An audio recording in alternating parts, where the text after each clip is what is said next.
Allah Subhanahu wa taala itu sangat toleran terhadap perbedaan. Tidak ada Allah itu memaksa-maksa, karena persoalannya kebenaran itu sudah sangat jelas, nggak perlu dipaksa-paksa. Oleh karenanya ketika Nabi Muhammad terkesan memaksa-maksakan diri agar supaya umatnya itu beriman semuanya, ditegur oleh Allah Subhanahu wa taala, karena di dalam kebenaran itu tidak ada yang harus dipaksakan. Kebenaran tidak boleh melalui pemaksaan. Manusia kan dibekali oleh Allah akal. Dari akal ini kemudian bisa berpikir rasional. Jadi kebenaran bisa dipikir secara rasional, sehingga begitu menyampaikan kebenaran itu tidak perlu ada pemaksaan. Ajaran Allah juga begitu. Ajaran itu kan sebagai aturan-aturan yang dikeluarkan oleh pabriknya. Yang menciptakan alam raya ini kan Allah, termasuk kita manusia. Nah, aturan-aturan agar supaya produk ini bisa berjalan dengan baik, maka aturan-aturannya ditentukan oleh Allah. Oleh karenanya, maka aturan-aturan Allah pasti benar, sesuai dengan jati diri manusia.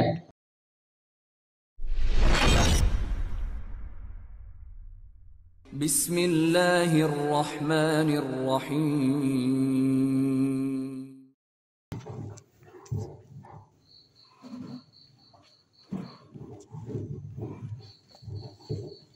Assalamualaikum warahmatullahi wabarakatuh.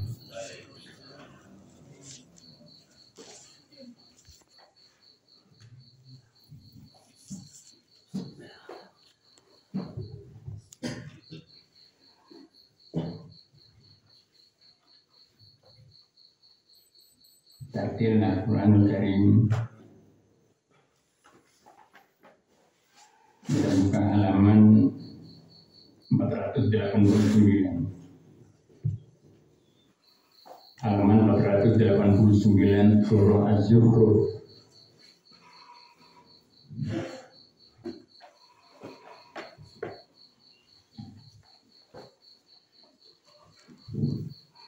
Surah Az-Zukhruf ayat 1 dan seterusnya. A'udzu billahi minasy syaithanir rajim.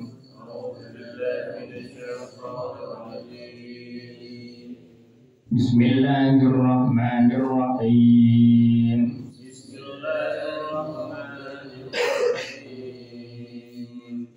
Hamim.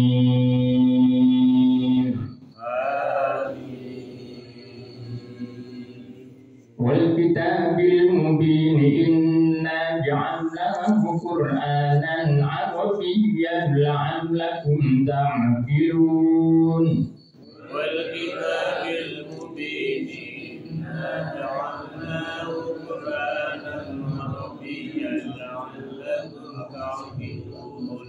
Wa innahum fi ummil kitab ladaina la'aliyyun hakim. Wa innahum fi ummil kitab ladaina la'aliyyun hakim. Afanadribu ankumul dzikra safhan am kuntum qawman musrifin.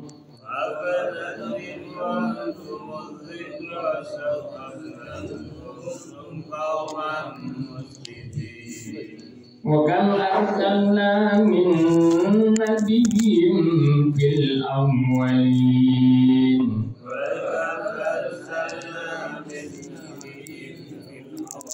Ayatihim min nabiyyin illa kanu bihi yastahzi'un.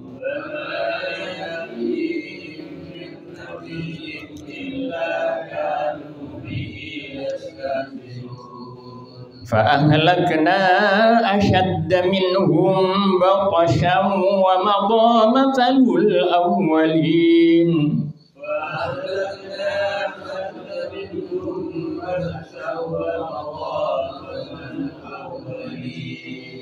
ولئن سألتهم من خلق السماوات والأرض ليقولن خلقهن العزيز العليم الذي جعل لكم الأرض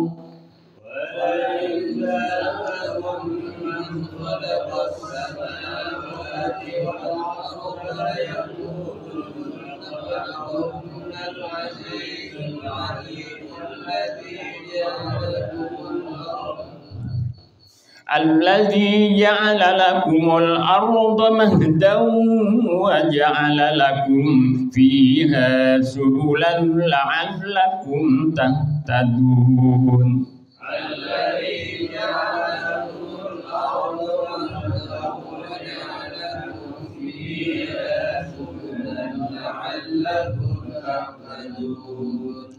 والذي نزل من السماء ماء بقدر والذي نزل من السماء ماء فأنشرنا به بلدة ميتا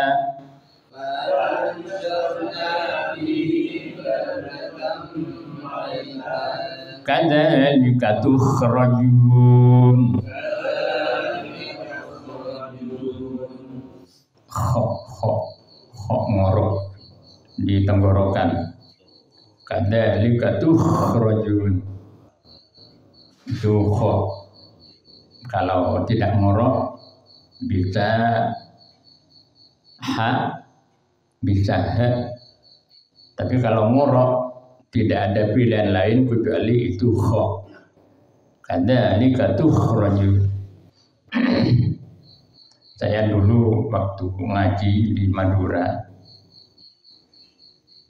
ke bule saya perempuan, guru saya waktu ngaji alif-alifan diciwir telinga ini kalau tidak ngorok. Saya tiru untuk anak-anak yang ngaji di sini, saya tekankan bahwa yang ngorok di tenggorokan. Kalau ngorok kok bisa waktu tidur ngorok bisa. Tukhrajun. Jadi yang membaca dan yang mendengar secara sadar tahu betul kalau itu huruf kha. Ada titiknya di atas. Kalau tidak ada titiknya itu ha. Kalau ada titiknya di bawah itu jim. Beda. Baik. والذي خلق الأزواج كلها وجعل لكم من الفلك والأنعام ما تركبون لتستووا على ظهوره ثم تذكروا نعمة ربكم.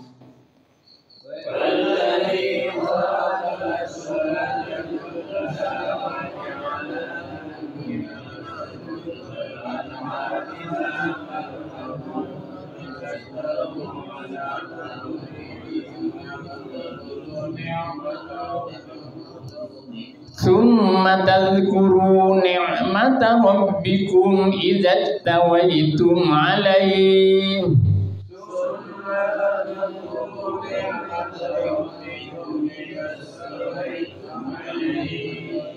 وتقولوا سبحان الذي سخر لنا هذا وما كنا له مقرنين.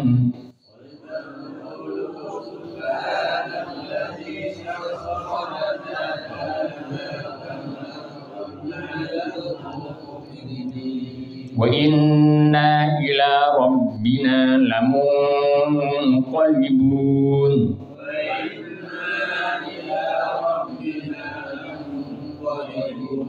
وجعلوا له من عباده جزءا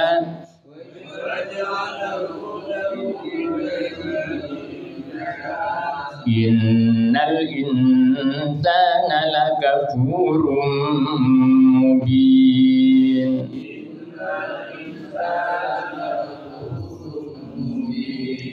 صدق الله العظيم.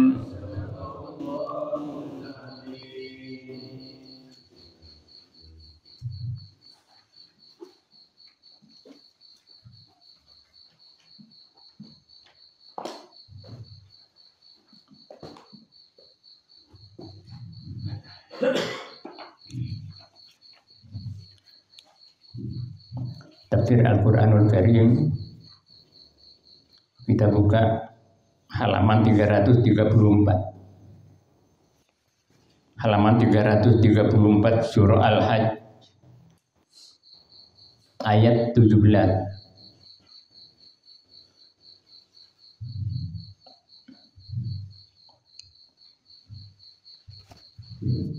A'udzu billahi minasyaitonir rajim. Bismillahirrahmanirrahim.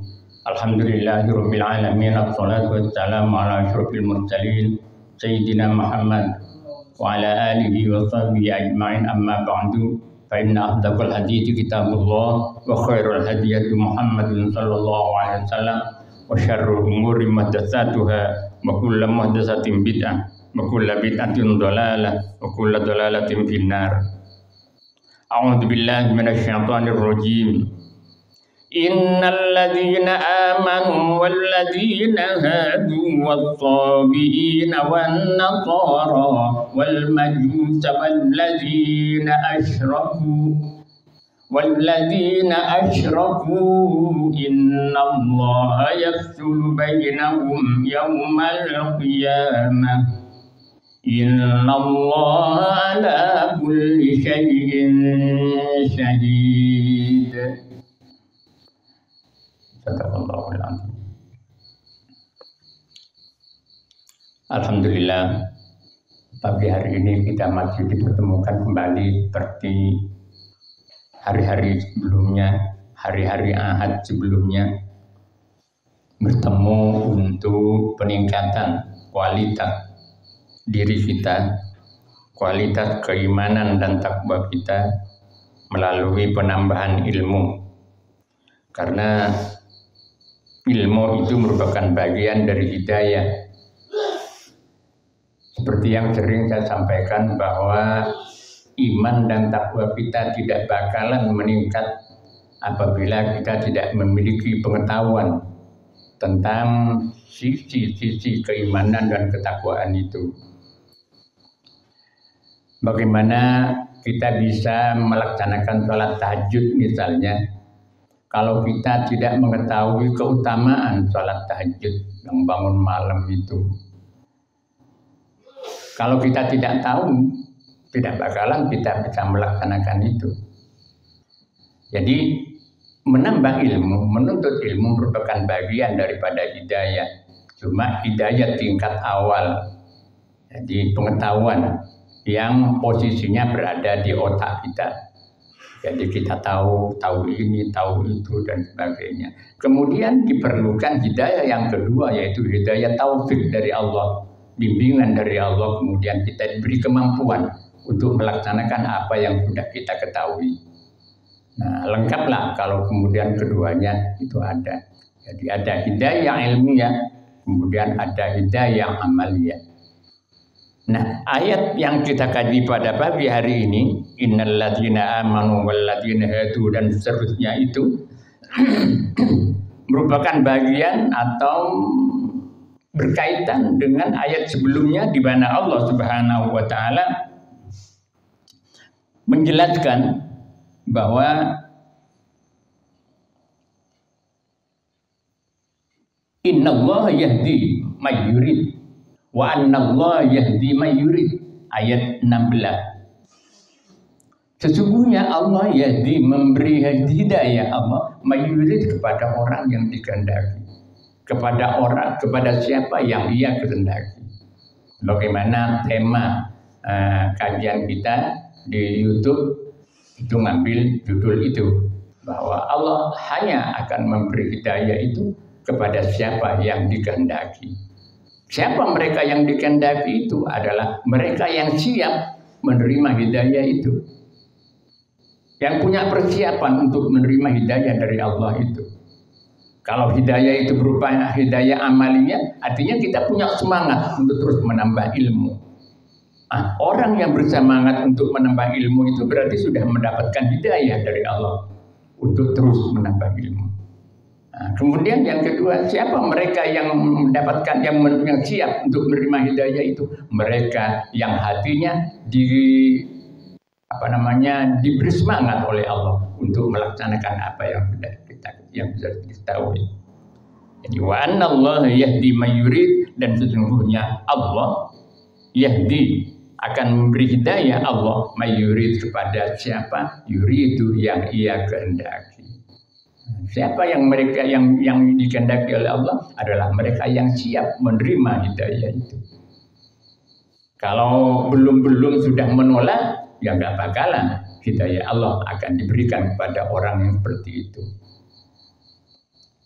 Ini berkaitan dengan ayat itu, dengan penutup ayat 16, bahwa Allah akan memberikan hidayah itu kepada yang Dia kehendaki. Nah, pada ayat 17 ini Allah menjelaskan bermacam-macam agama yang mencerminkan bahwa tidak semua orang mendapatkan hidayah dari Allah. Tidak semua orang memperoleh hidayah dari Allah itu. Oleh karenanya di ayat ini disebutkan innalladzina amanu, sesungguhnya orang-orang banyak amanu yang beriman mereka itu kepada Nabi Muhammad. Jadi percaya kepada Nabi. Begitu Nabi Muhammad lahir, nah kemudian ketika berusia 40 tahun diangkat oleh Allah menjadi Nabi dan Rasul, kemudian mereka beriman kepada Nabi Muhammad SAW. Waladin hadu, yang kedua orang-orang hadu yang beragama Yahudi. Jadi orang-orang Yahudi atau mereka yang beragama Yahudi, di mana mereka mengaku percaya kepada Nabi Musa alaihissalam. Itu yang kedua, agama yang kedua. Wasabiina, dan yang ketiga adalah as-sabiin. As-sabiin ini adalah, ada ulama yang menyebut bahwa as-sabiin itu adalah pecahan atau sekte dari agama Yahudi atau agama Nasrani. As-sabiin. Sebagian yang lain mengatakan as-sabiin ini adalah penyembah bintang. Penyembah bintang. As-sabiin.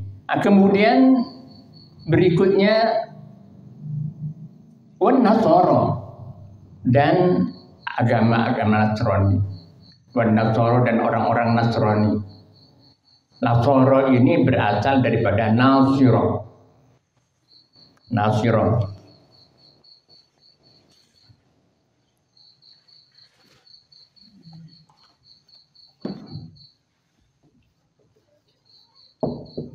Nasara berasal dari Nasirah. Nasirah ini satu tempat atau satu kota di mana Siti Maryam dibesarkan.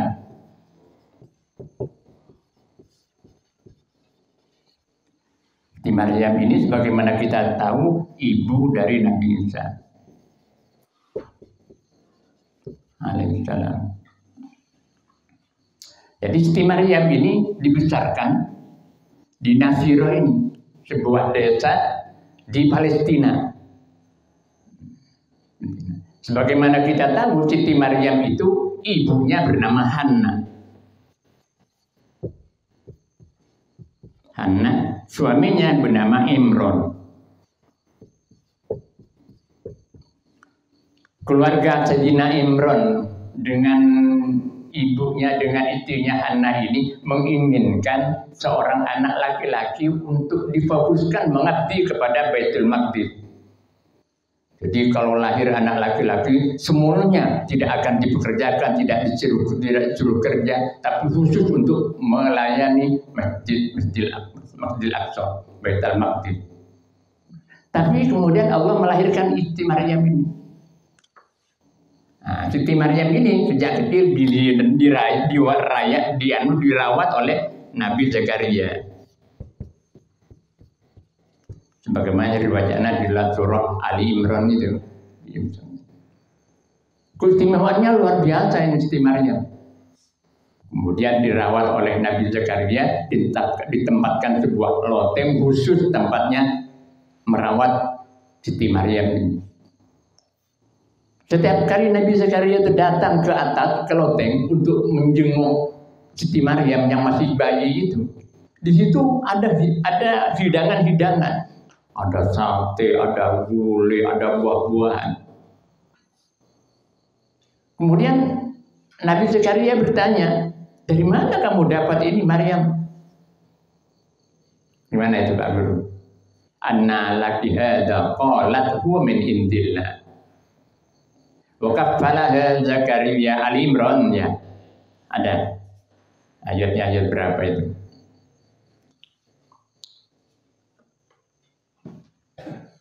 Wa kaffalaha Zakaria qala anna laki hadza qalat huwa min indillah. Kalau punya YouTube, sekarang modelnya kayak Google jadi kiai juga. Nah ketemu. Bentar. Ayat 37. Ada. Coba dibaca.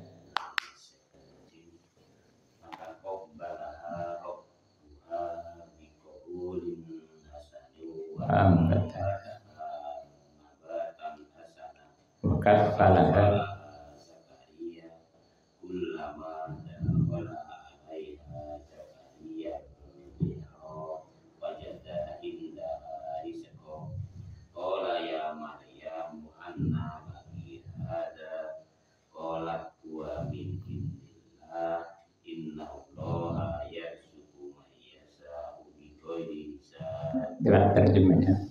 Maka dia Allah menerimanya dengan penerimaan yang baik, membesarkannya dengan pertumbuhan yang baik, dan menyerahkan pemeliharaannya kepada Zakaria. Setiap kali Zakaria masuk menemuinya di mihrab, kamar khusus ibadah, dia dapati makanan di sisinya. Dia berkata, wahai Maryam, dari mana ini engkau peroleh? Dia Maryam menjawab, itu dari Allah.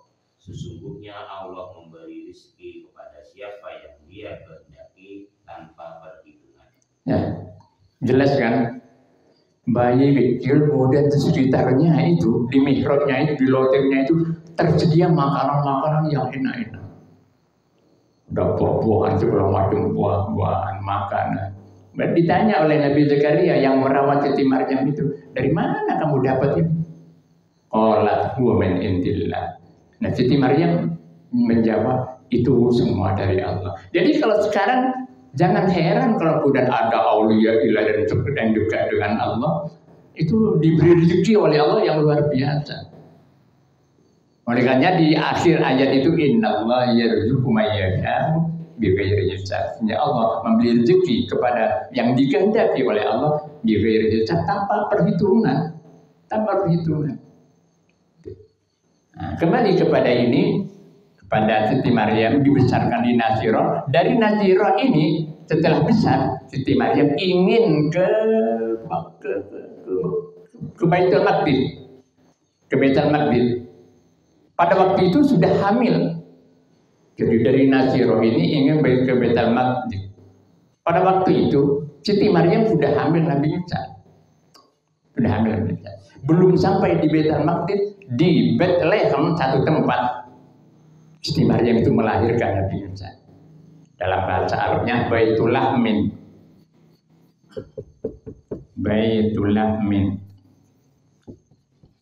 Rumah tempat daging namanya.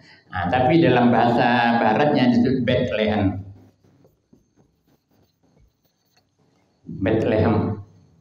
Lahir di situ. Saya dulu waktu kuliah diajari perbandingan agama, jadi sedikit tahulah perbandingan agama. Jadi lahir di situ. Karena demikian lahir di Nazirah, maka semua pengikut-pengikutnya sampai akhir disebut Nasoro, jamak daripada Nasiri. Nasiri artinya orang yang berasal dari Nazirah. Nah, kemudian pengikut-pengikutnya itu disebut Nasoro, artinya jamak daripada Nasiri itu artinya mereka pengikut-pengikut orang yang lahir dari keluarga Nasirah dari Palestina itu. Jadi erat kaitannya. Kalau kemudian sekarang ada konflik yang nggak selesai-selesai antara Yahudi dan Islam di Palestina, itu karena itu berkaitan dengan itu sejarahnya. Itu yang berapa ini? Yang beriman, kemudian Yahudi, Tauhid, An-Nasara yang keempat itu agama Nasrani. Yang kelima wal majusa dan agama Majusi yang menyembah api. Majusi menyembah api.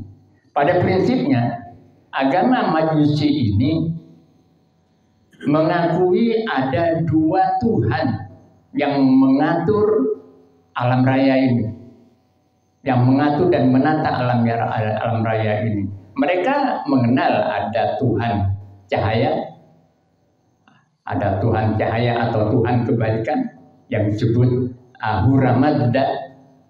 Kemudian mereka juga mengenal Tuhan kejahatan atau Tuhan kegelapan yang diberi nama Ahriman. Jadi Ahura Mazda dan Ahriman. Tokoh yang diikuti dan dipercayai ajarannya adalah Zarathustra. Pernah dengar? Zarathustra. Kitabnya namanya Avenza. Itu kitab sucinya. Kemudian yang keenam, walladzina asyraku, dan orang-orang yang mempersekutukan Tuhan. Artinya yang musyrik, mereka menyembah berhala, menyembah patung, yang dalam bahasa kerennya itu disebut paganisme. Paganisme. Jadi ada 6 di sini.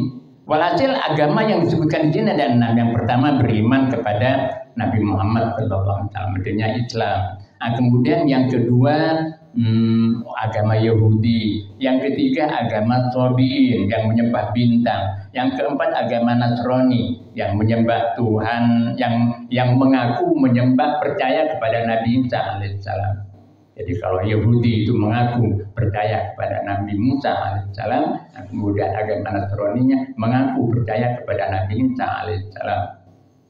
Tapi kepercayaan mereka kepada Nabi Musa yang Yahudi, kepada Nabi Isa yang Nasrani, itu kepercayaan yang sesudah ajaran-ajaran Nabi Isa dan Nabi Musa itu dirubah-rubah.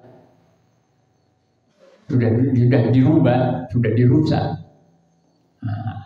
Nabi Isa tidak mengajarkan, Trinitas itu nggak mengajarkan itu. Dalam kitab Injil itu jelas tauhidnya sama dengan apa yang disampaikan oleh Nabi Muhammad SAW. Nah, cuma kemudian di situ ada konsili, ada kekuasaan gereja. Nah, kekuasaan gereja itulah yang menentukan segala-galanya. Makanya kan sekarang agama Nasrani itu kan menyatu, pusatnya di Vatikan sana.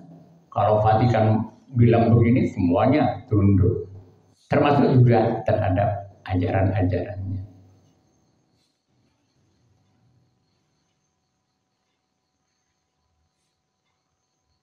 Yang kelima, agama Majusi, dan yang keenam, agama musyrik, agama penyembah berhala. Innallaha yafsulu bainahum, sungguhnya Allah yafsulu akan memutus Allah bainahum di antara mereka. Artinya perselisihan yang ada di antara mereka berkaitan dengan hidayah yang diberikan oleh Allah Subhanahu wa taala. Ada yang percaya, ada yang tidak, ada yang berselisih, ada yang menyimpang dari hidayah kebenaran yang diberikan oleh Allah. Yaumul qiyamati, akan memutus siapa di antara mereka yang benar dan siapa yang salah kelak di hari kiamat. Innallaha ala kulli syai'in syahid, sesungguhnya Allah ala kulli syai'in, atas segala sesuatu, syahidun, maha melihat, syahidun, maha menyaksikan. Syahid itu artinya berbicara dalam makna hadir dan mengetahui. Jadi sesuatu syahid itunya hadir di tengah-tengah, karena hadir berarti menyaksikan, karena menyaksikan berarti hadir di situ. Jadi tidak benar orang menyaksikan menjadi saksi kalau tidak hadir. Karena demikian maka kata syahid ini diartikan juga hadir, menyaksikan dan mengetahui. Berbicara antara itu, hadir, menyaksikan dan mengetahui. Orang yang menyaksikan karena tahu, dan orang yang tahu memang harus menyaksikan. Karena tahu dan menyaksikan, maka berarti dia hadir di tempat itu. Nah, Allah Subhanahu wa Ta'ala, apabila ini dikaitkan kata syahid, dikaitkan dengan Allah, maka Allah selalu hadir di mana dan kapanpun, menyaksikan segala sesuatu yang terjadi. Maha menyaksikan dan maha mengetahui. Bapak-bapak, ayat 17 surah Al-Hajj ini ada dua potongan kalimat. Yang pertama adalah innal ladzina amanu wal ladzina hadu was-sabiin wan nasara wal majusa wal ladzina asyraku. Itu potongan yang pertama. Di sini sangat jelas bahwa Allah Subhanahu wa Ta'ala itu sangat toleran terhadap perbedaan, sangat toleran. Tidak ada Allah itu memaksa-maksa, karena persoalannya kebenaran itu sudah sangat jelas, nggak perlu dipaksa-paksa. Oleh karenanya ketika Nabi Muhammad terkesan memaksa-maksakan diri agar supaya umatnya itu beriman semuanya, ditegur oleh Allah Subhanahu wa Ta'ala. Karena di dalam kebenaran itu tidak ada yang harus dipaksakan. Kebenaran tidak boleh melalui pemaksaan. Manusia kan dibekali oleh Allah akal. Dari akal ini kemudian bisa berpikir rasional. Jadi kebenaran bisa dipikir secara rasional sehingga begitu menyampaikan kebenaran itu tidak perlu ada pemaksaan-pemaksaan. Ajaran Allah juga begitu. Karena ajaran Allah itu adalah pasti benar. Karena ajaran itu kan sebagai aturan-aturan yang dikeluarkan oleh pabriknya. Yang menciptakan alam raya ini kan Allah, termasuk kita manusia. Itu Allah menciptakan. Yang membuat, katakan pabriknya Allah. Nah, aturan-aturan agar supaya produk ini bisa berjalan dengan baik, maka aturan-aturannya ditentukan oleh Allah. Oleh karenanya, maka aturan-aturan Allah pasti benar, sesuai dengan jati diri manusia. Karena Allah yang menciptakan manusia dan yang membuat aturan-aturannya juga adalah Allah. Pasti benar. Sekali lagi, potongan yang pertama ini ingin menggambarkan bahwa kebenaran itu tidak harus melalui pemaksaan, tidak boleh melalui pemaksaan. Karena kebenaran itu sudah jelas. Ini yang pertama. Kemudian yang kedua, Allah sangat toleran. Walaupun di atas bumi ini ada atau banyak bahkan misalnya yang tidak mengikuti ajaran-ajaran Allah, Allah sangat toleran asalkan kehidupan di atas bumi ini berjalan tertib dan damai. Berjalan tertib dan damai. Ini apa maknanya? Bahwa Allah mengutamakan kemakmuran di atas bumi ini daripada penyembahan terhadap Allah itu sendiri. Sangat toleran. Kalau boleh dibuka itu akhir surah Hud. Akhir surah Hud ayat berapa itu?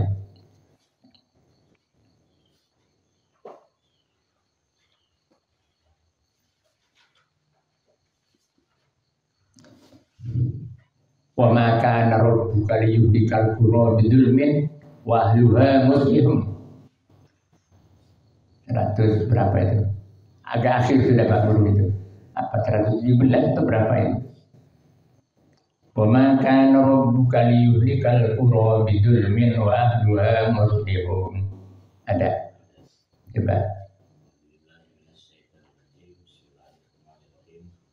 Wa ma kana rabbuka liyuhlikal qura bidzulmin wa ahluha muslihun.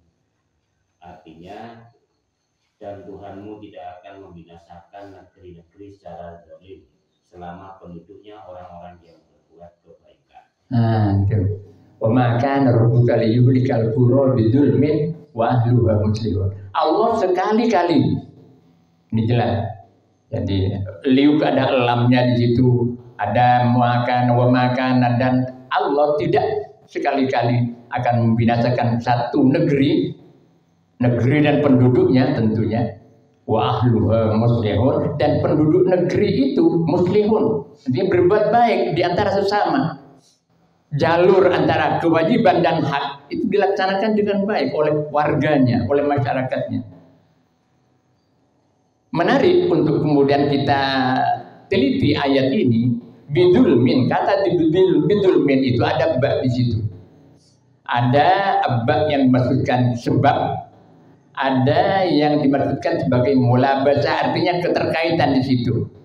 Kalau diartikan keterkaitan, bidulmin itu babnya, maka bermakna bahwa Allah sekali-kali tidak akan membinasakan sebuah negeri dengan cara kezaliman, dengan cara zalim. Tidak ada salahnya kemudian dibinasakan oleh Allah. Allah tidak seperti itu. Itu pengertian yang pertama. Pengertian yang kedua, bidulmin itu diartikan dengan kemusyrikan. Jadi kalau itu diartikan seperti itu, maka ayat itu bermakna bahwa Allah sekali-kali tidak akan membinasakan suatu negeri, suatu kaum hanya dengan sebab kemusyrikan mereka. Sudah penduduknya musyrik semua kepada Allah, tapi mereka berbuat baik di antara sesama. Keadilan berjalan dengan baik, kemudian kemaslahatan berjalan dengan baik, hak-hak dan kewajiban masing-masing warga berjalan dengan baik. Walaupun musyrik, dipelihara oleh Allah Subhanahu wa Ta'ala. Ini pemahaman yang kedua, menarik untuk kita. Artinya, kita tidak usah memaksa-maksakan Islam supaya dianut. Tidak seperti itu. Allah sangat toleran kok. Jadi wamakan rabbuka liyuhlikal qura bidzulmin wa ahluha muslim. Asalkan di antara hubungan di antara sesama warga di sebuah negeri itu berjalan tertib, damai, tidak ada kezaliman, keadilan berjalan dengan baik, hak dan kewajibannya masing-masing dilaksanakan secara baik. Walaupun musyrik, dijaga oleh Allah, tidak akan dibinasakan. Sekali lagi, itu ketoleransi, sangat toleransi Allah Subhanahu wa Ta'ala. Daripada harus menyembah Allah, tapi ingin agar supaya tatanan hidup di muka bumi ini berjalan dengan tertib dan aman, damai, sehingga tujuan Allah menciptakan manusia di atas bumi ini, kemakmuran bisa terjamin, kemakmuran dan keadilan bisa berjalan dengan baik. Itu makna daripada ayat itu. Adapun kemudian di sini disebutkan oleh Allah, kan mungkin kita bertanya, kenapa kok dibiarkan ya oleh Allah? Kok banyak agama berbeda-beda begini kok dibiarkan? Kenapa nggak dijadikan satu? Kan kita mungkin pertanyaan yang menggoda kita kan begini. Oh, kalau Allah itu kalau Allah misalnya bertindak agar supaya ini strong semua, kan tidak ada dinamika hidup ini. Tidak ada dinamika. Kita baru akan ada dinamika kalau ada tantangan. Kan begitu. Kalau aman-aman saja. Coba orang Madura yang keluar dari Madura itu karena di situ menghadapi tantangan, sukses kan? Sukses. Tapi bagi mereka penduduk di sini yang berada di tempatnya karena merasa dirinya aman di situ, kemudian mereka santai saja kerjanya karena merasa tidak ada tantangan. Jadi tidak ada dinamika kehidupan itu. Bahkan di ayat yang lain, walau syaa rabbuka laja'alan nasa ummatan wahidah.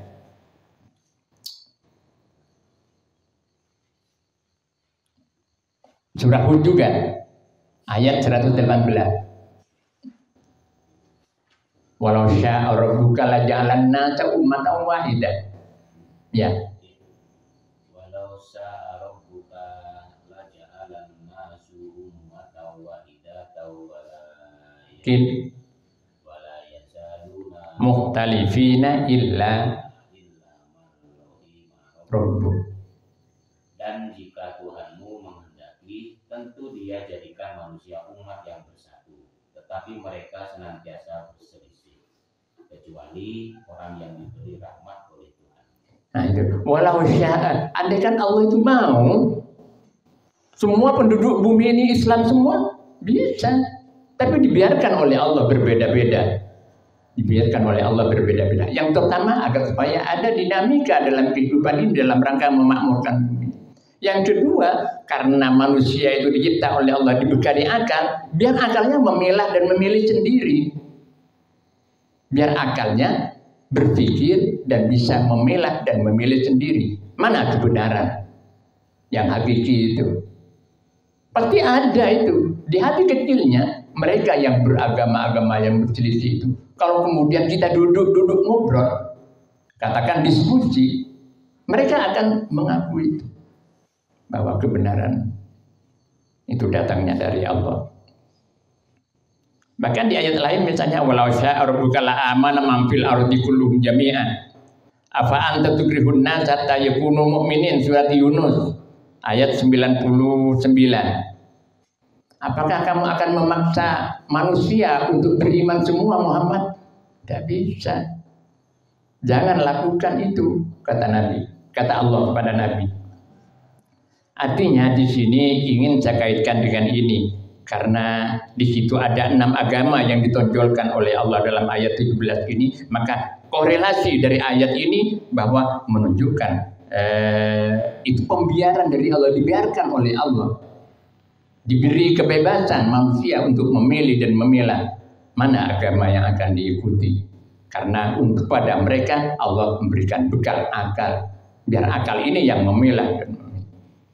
Karena demikian, maka potongan ayat 17 yang kedua, innallaha yafsilu bainahum yaumal qiyamah. Innallaha, sungguhnya Allah yafsilu, akan memutuskan, artinya menentukan bainahum, di kalangan mereka, siapa di antara mereka yang benar dan siapa di antara mereka yang salah. Yaumal qiyamah, kelak di hari kiamat. Nah, nanti keputusan akhirnya di hari kiamat. Kenapa tidak di dunia, di atas bumi ini? Rusak nanti. Rusak. Kan tinggal umat Islam saja kalau begitu. Nah, kalau tinggal umat Islam, dinamika tidak akan ada. Tantangan tidak akan ada. Dan berarti itu ada pemaksaan. Padahal kebenaran, sekali lagi, tidak boleh dipaksakan. Innallaha yafsilu bainahum. Jadi keputusan Allah nanti di hari kiamat. Kalau di dunia silakan memilih dan memilah sesuka hatinya. Tapi kelak akan diadili oleh Allah Subhanahu wa taala, akan diputuskan oleh Allah Subhanahu wa taala siapa di antara mereka yang benar dan siapa juga yang salah. Innallaha yafsilu bainahum yaumal qiyamah. Innallaha ala kulli syai'in syahid. Kenapa Allah seperti itu? Karena Allah tahu di antara agama-agama itu, tahu, maha tahu siapa yang beriman, siapa yang menyimpang dari kebenaran, siapa yang mengingkari logikanya sendiri. Allah maha tahu.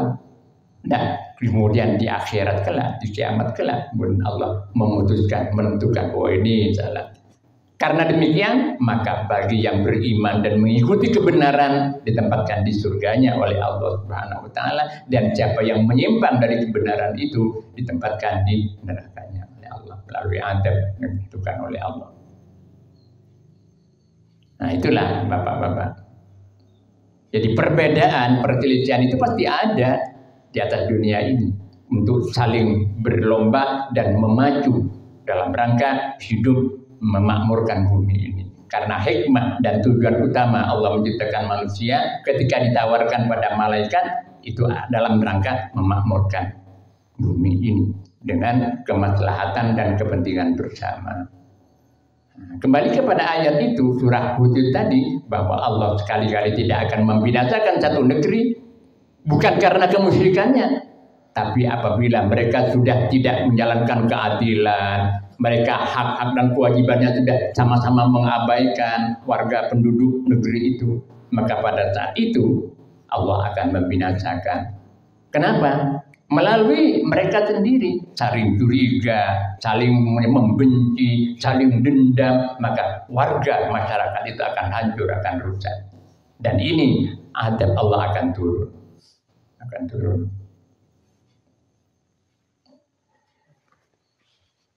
Oleh karenanya di dalam ayat lain itu disebutkan lana lakum dinukum waliyadin dalam surah Al-Kafirun ayat 6 kalau tidak salah. Lakum dinukum waliyadin. Katakan Muhammad, kul ya ayyuhal kafirun, wahai orang-orang kafir. Kemudian di belakangnya lakum dinukum waliyadin, bagi kamu agama kamu dan bagi aku agama aku. Apa ya, sewang-sewang masing-masing sudah.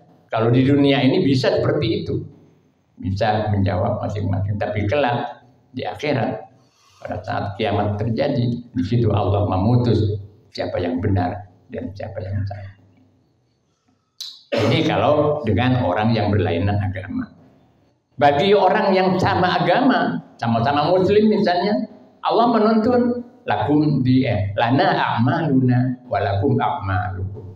Lana a'maluna, bagi kami amal-amal kami, artinya perbuatan kami, walakum a'malukum, dan bagi kamu agama kamu. Dengan saudara-saudara yang seiman, sama-sama muslim, tapi madhabnya lain, alirannya lain, silakan. Lana a'maluna walakum a'malukum. Bagi orang yang non muslim, lakum dinukum waliyadin. Dengan demikian maka kehidupan di atas bumi ini bisa tertib, bisa nyaman, dan hak dan kewajiban harus dilaksanakan.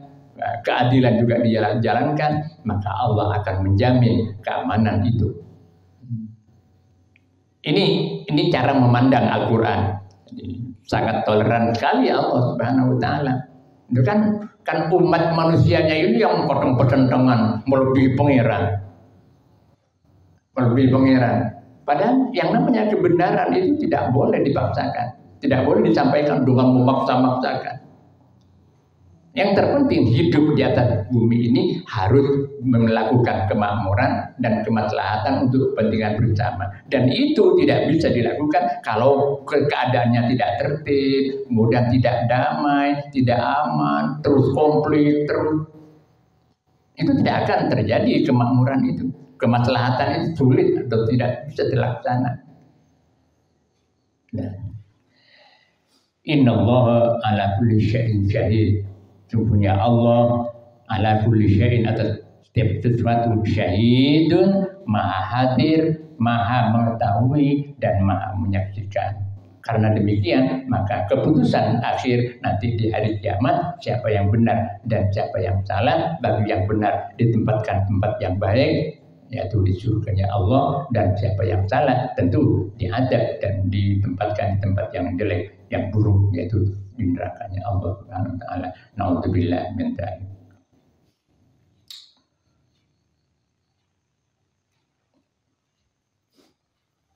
Ini pemikiran-pemikiran yang perlu kita ketengahkan ketika kita bergaul dengan orang banyak di tengah masyarakat. Maka kemudian tidak boleh ada pemaksaan-pemaksaan tentang kebenaran itu.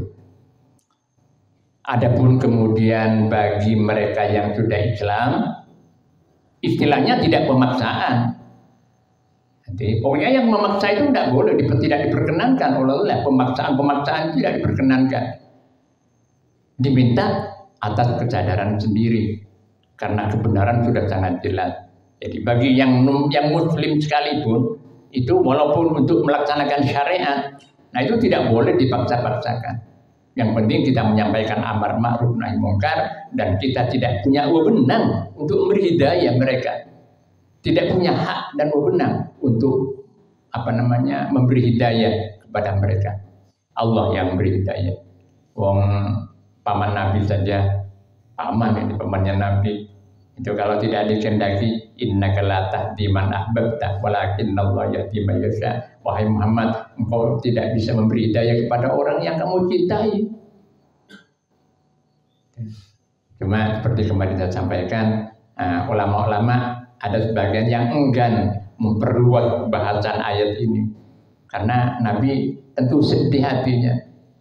Pamannya yang membela Nabi dalam perjuangannya, kemudian masih diragukan apa wafatnya secara Islam, beriman atau tidak. Kemarin saya tuliskan 2 bait ungkapan hati Abu Thalib ketika mau mengakhiri hayatnya. Walaqad alimtu anna dina Muhammadin min khairi adyanil bariyati dina. Aku sudah tahu bahwa agamanya Muhammad itu agama yang paling benar di antara manusia. laulal malamatu au hadaru masabbatin, seandainya aku tidak takut dicaci maki oleh kaumku ini. Abu Thalib itu tokoh Quraisy, tokoh orang Quraisy, takut dikecam, akhirnya tidak menyatakan itu. Ya Allah alam, itu urusan Allah Subhanahu wa taala. Sehingga ulama itu ada sebagian yang tidak mau, sekali lagi tidak mau memperluas bahasan tentang ayat innaka la tahdi man ahbabta walakinnallaha yahdi man yasha. Engkau Muhammad tidak akan bisa memberi hidayah kepada engkau yang kamu cintai, kepada yang kamu cintai. Tapi Allah memberi hidayah kepada siapa yang Ia kehendaki. Itulah Bapak. Alam taro anna Allah yudlahu man fis samawati man fil ard wallahu a'lam bissawab. Kalamun qadimul la yamullu sama'uhu tanazzal an qawlin wa fi'lin wa niyatin bihi astafi min kulli da'in wa nuruhu dalilun li qalbi 'inda jahli wa hayrati faya rabbi mati'ni bisirri hurufihi wa nawwir bihi qalbi wa sam'i wa muqlati wa salli wa sallim ya ilahi ala nabi wa alin wa ashabin bihim nil tubuyati wa ya rabbi zidni bi ilman wa hikmatan bijahin nabi man ja'ana bil hidayati wa ya rabbi waffiqni bitaqwaka ya Allah wa ya rabbi irhamni bihusni khatimati alaihi salatullahi thumma salamuhu alin wa ashabin bihim nil tuhajati. Al-Fatihah. Bismillahirrahmanirrahim. Ar-Rahmanir Rahim.